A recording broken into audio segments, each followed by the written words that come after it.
Finalmente se descubrió, Sí. ¿eh? ¿Qué? No, habíamos usado otro registro que no era el del piano. El del piano tiene... El piano es piano. Sí. Ahora sí.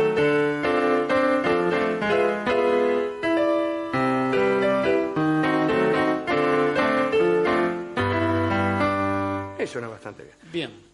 Bien, señores, ¿usted tiene que decir algo? No, no. Bueno, porque hablaremos en este mismo momento de señales del cielo.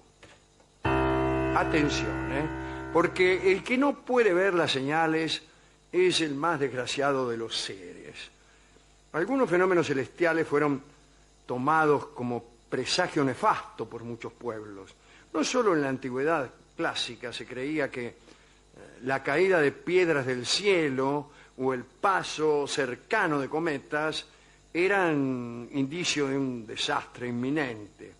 También eso sucedía entre los habitantes americanos en épocas de la conquista española.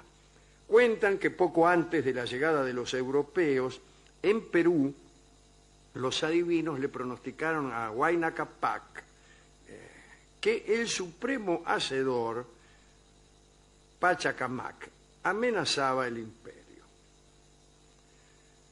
Los adivinos habían visto unos cometas que, según creían ellos, señalaban el fin del mundo. Listo. Otro que creía en estas señales era el cacique guaraní Oberá, que se decía hijo del cielo, y decía también que había sido concebido sin intervención de varón. En 1577 apareció un cometa y Oberá dijo a sus hombres que él había ordenado esa aparición y le creyeron. Y lo siguieron fervorosamente cuando les pidió que se rebelaran contra los españoles. Oberá dijo que el cometa iba a ser el arma principal, que caería y que iba a aplastar a los invasores.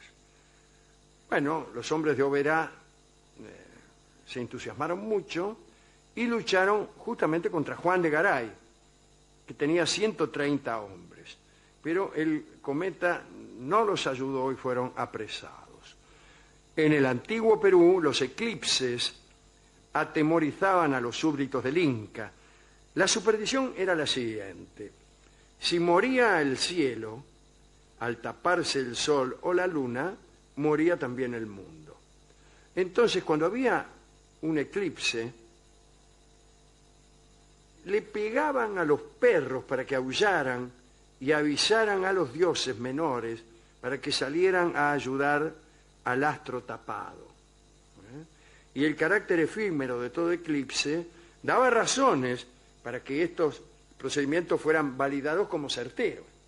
Es decir, si el aullido de los perros, ya que no el ladrido, los perros de América no ladraban, pero sí aullaban. Si este aullido se producía al mismo tiempo que un proceso breve de eclipse, era porque efectivamente era el ladrido de los perros el que avisaba a los dioses y hacía que el eclipse durara poco. No hacían la otra experiencia falsacionista que hubiera hecho Popper, que consistiría, digo yo, en por un eclipse no castigar a los perros y hacer silencio para ver si el eclipse se prolongaba. Porque, ¿de qué se trata? De establecer una relación de causa-efecto entre el aullido de los perros y la finalización de un eclipse. Pero bueno, no tenían, preocupados como estaban por la supervivencia del mundo, no tenían esta inquietud popperiana. Vamos a avanzar hasta llegar al comienzo del siglo XIX, en realidad, ¿no? En realidad, toda esta charla fue para contar la historia que viene. Esto sucedió en Francia, tiene que ver con señales del cielo. En París vivía un físico famoso, Joseph Gay-Lussac. Hoy su apellido es una avenida que muere en los jardines de Luxemburgo, justo en un lugar donde, según se ha dicho muchas veces en este programa, venden sándwiches de mozzarella. De mortadela, perdón. No hay sándwiches de mozzarella.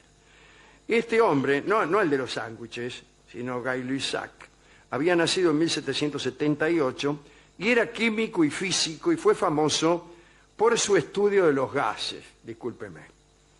También indagó con nuestro amigo von Humboldt en la composición del agua y dieron juntos con la fórmula H2O, la cual nos permite fabricar agua. No, señor. Sabiendo cómo se hace el agua, todo resulta muy sencillo. Más allá de estas investigaciones, Guy Lussac estaba interesado en volar. Quería observar la composición y temperatura del aire a diferentes alturas, etc. Y para eso fabricó uno de los primeros globos aerostáticos. Su proyecto era, no de los primeros en realidad, pues los primeros fueron a finales del siglo XVIII, ¿no? Montgolfier, todos esos tipos.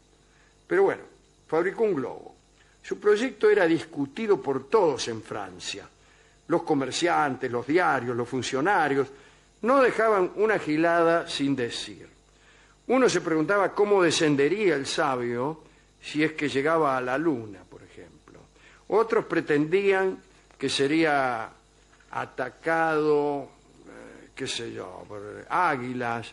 También se argumentaba que el globo, si subía demasiado, podría arder con las estrellas. Todos estaban de acuerdo en que era aterrador ver el incremento de los impuestos para financiar esas locuras, porque Guy Lussac era ayudado por el gobierno de Napoleón para realizar estos experimentos. El caso es que en 1804 se congregaron miles de personas para ver cómo subía el globo. El globo despegó, empezó a subir lentamente, lo vieron durante unos 20 minutos, el tipo dele saludar, qué sé yo, por fin desapareció entre las nubes. Llevaba ahí un laboratorio volante. Mientras los ciudadanos regresaban a sus casas, Guy Lussac fue impulsado hacia Normandía por vientos del sureste, pero se quedó detenido en su ascensión allá por los 4.000 metros. Entonces empezó a arrojar todos los lastres y el globo saltó hasta los 5.500 metros. Guy Lussac consideró que aún era posible subir más y agarró una silla y la tiró al vacío. Y esta vez el globo subió a los 7.000 metros. Jamás un ser humano había ni siquiera esperado alcanzar semejante altitud. Loco de alegría, Guy Lussac comprobó algo alarmante. Su respiración era dificultosa. Su pulso se había acelerado y tenía la garganta seca. Tomó nota. Dijo, voy a tomar nota. Mi respiración es dificultosa, mi pulso se ha acelerado y tengo la garganta seca. Y conjeturó que el aire se había enrarecido, etcétera, etcétera. Pero lo interesante era el incidente que empezaba a desarrollarse bajo sus pies una vez que se deshizo de la silla. La silla había caído justo delante de una iglesia pueblerina, justo cuando la gente salía de misa. Entonces, al ver que la silla había caído del cielo, invadidos de fervor religioso, los campesinos dijeron que se trataba de una de las sillas en la que tomaban asiento los bienaventurados, lo cual me parece bastante razonable por parte de los campesinos. Se trataba del primer objeto que pasaba del cielo a la tierra y que demostraba además de un solo saque la existencia de una vida futura con sus recompensas, castigos y demás instituciones. Se convirtieron centenares de ateos que pasaban por allí. Los feligreses se lanzaron a luchar por la silla, pensando que seguramente el mueble debía transmitir a sus usuarios toda clase de efectos benéficos. El cura puso orden y decidió llevar la silla a la iglesia para ponerla junto a una colección de reliquias. Con ánimo comunal explicó que esa silla era para todos y que se fueran sentando de a uno. Siéntese un cachito cada uno. Así durante 3 semanas se hizo procesión con lo de la silla y mientras se hacía fila para la hostia, también se hacía fila para sentarse en la silla. Hasta que un día llegaron las noticias del viaje de Guy Lussac, con detalles pormenorizados de sus peripecias en las alturas, y entonces una vergüenza general, pero silenciosa, se apoderó de aquellos habitantes. El cura, en silencio, removió la silla de su lugar y la enterró. Nadie preguntó nada y nadie se hizo reproches por semejante credulidad, ¿no? Es una linda historia. Esto es lo que quería contar. Qué señales del cielo ni nada, ¿no? Pero si uno es crédulo e insiste con su fe poética, puede decir que las señales del cielo siguen caminos misteriosos y que a la divinidad no le hace falta arrojar una silla, sino que le basta con inducir en Guy Lussac el deseo de hacerlo. Y que entonces sí fue una señal, ¿eh? El que es creyente y quiere creer, cree cualquier cosa, como le acabo de decir. Y el que no lo es y quiere descreer, también. En el medio hay una cosa que se llama ciencia, a la que muy, pero muy raramente se acude para ver estas cosas, ¿no? Hemos buscado tangos con globos,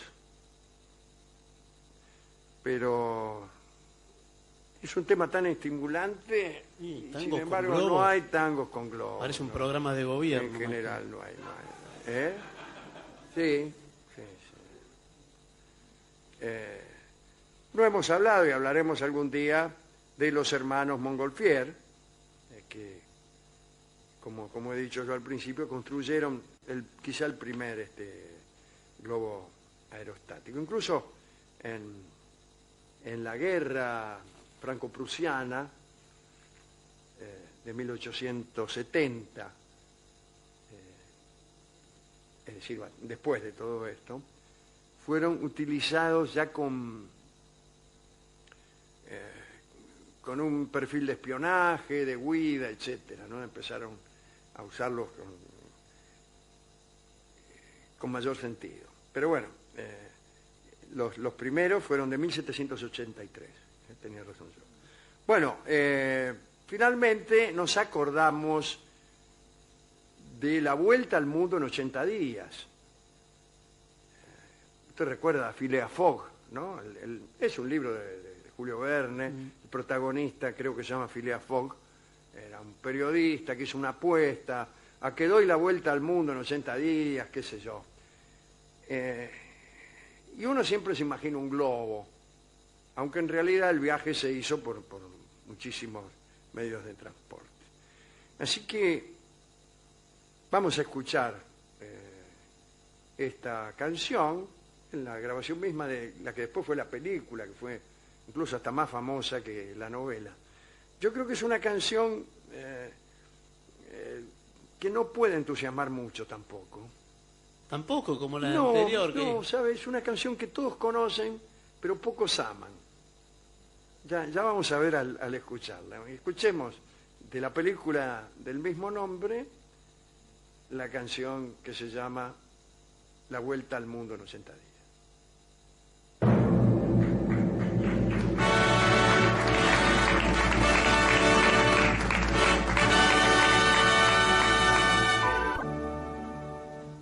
En La venganza será terrible era La vuelta al mundo en 80 días. Qué chata, ¿no?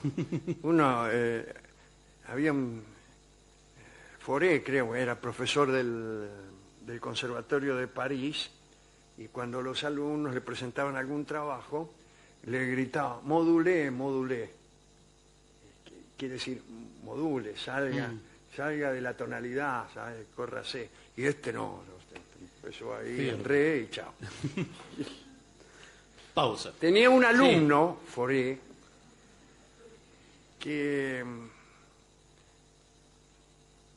al que él le dijo, ¿no? Dice, modulé. El tipo dice, ¿para qué voy a modular? Dice, yo estoy cómodo en esta tonalidad, no voy a modular nada. Y ese era Debussy. Pero Debussy inventó otra cosa que que también te sacaba de la música, te iba sacando de a poco de la música tonal, pero tampoco era una cosa de andar modulando, que de andar mudándose a cada rato, como decía él, ¿no? Tiene gracia eso, y para el músico, pero también para el aficionado al pensamiento, el esfuerzo de todos los músicos a partir de, qué sé yo, de Schumann y Chopin en adelante, para salir de la esclavitud de la música tonal, es conmovedor y extraordinario, extraordinario todo lo que cada uno por caminos distintos, ¿no? Wagner, todos esos tipos. Cómo inventaban no era solo sentarse a delirar, no, había que inventar otra lógica, no es tan sencillo como tocar lo que se quiere. La música tiene siempre un sostén, un rigor. Es un sistema. Claro, tenés que componer de acuerdo a un sistema que por ahí no es el de siempre, es otro. Pero es extraordinario eso, ¿eh? ¿De qué estábamos hablando? De Guy Lussac. Dale. Pausa.